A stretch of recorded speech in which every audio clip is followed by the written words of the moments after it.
Hi everybody, welcome to Armchair Philosophy. I'm Rubin and today I'll be talking about why Jordan Peterson is wrong about atheists.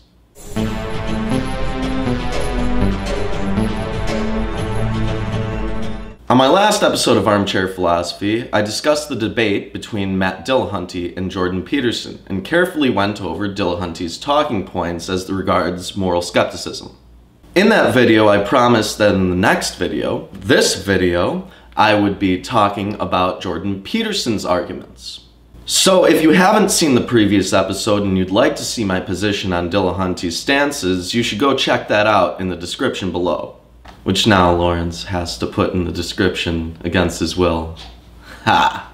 So when Jordan Peterson talks about atheists, he kind of sets up this straw man of atheists, that they must all be immoral, nihilistic beings who are only in it for themselves. He goes on further to say that if an atheist isn't like that, they're working from a Judeo-Christian basis, that they are getting their moral ideas from a mythological upbringing in their culture.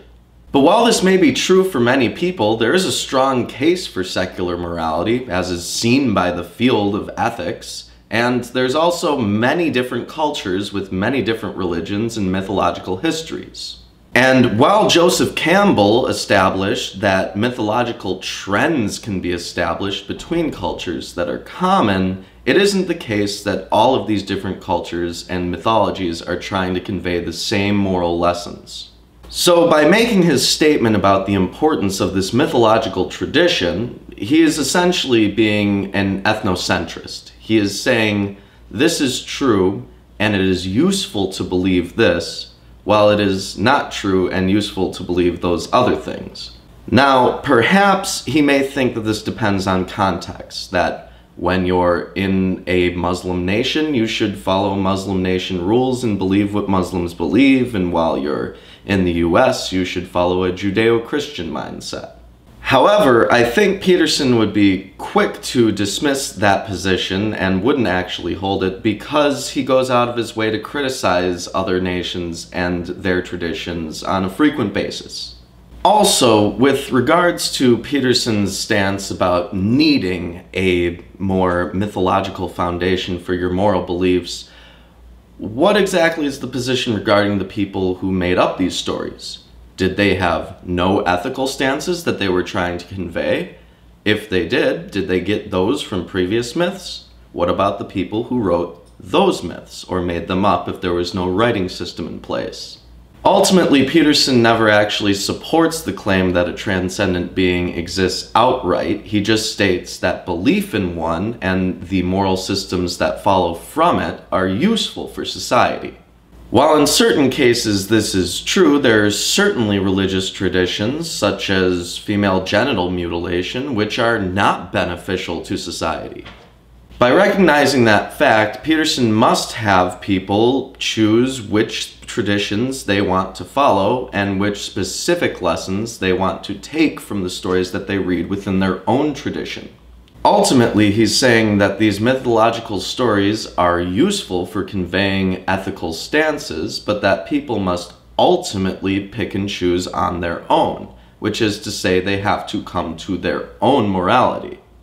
And if a person has to come to their own morality anyway and look at all the stories and decide what they do and don't want to keep, then what authority can those stories actually have?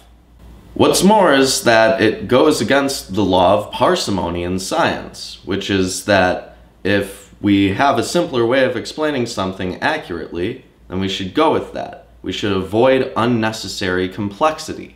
Oftentimes, this is referred to as Occam's razor.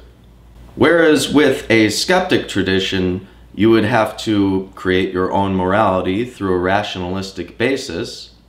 In this mythological tradition, you still have to create your own morality from a rationalistic basis. You just now have additional steps in justifying your belief. While I'm not making the claim that these stories aren't useful to teach children about moral stories, which is important in their development, I am saying that for rational adults who are capable of logical reasoning, it's not necessary. And while it's great to think about what the world would be like if we made everything around the children, I don't see any bearded man coming down my chimney to give me presents. But that's all I really had to say about Jordan's positions. It's generally pretty weak and standard stuff that should be avoided, and a man of his intelligence shouldn't make these simple arguments. But that's all for this time on Armchair Philosophy. If you enjoyed it, check out our Patreon or our Teespring if you want to help us make more videos. And if you're so inclined, check out MilwaukeeAtheists.com, where we have a forum where you can talk with us. And let us know in the comments if you have anything you want to say about this topic. That's all for this time. Bye-bye.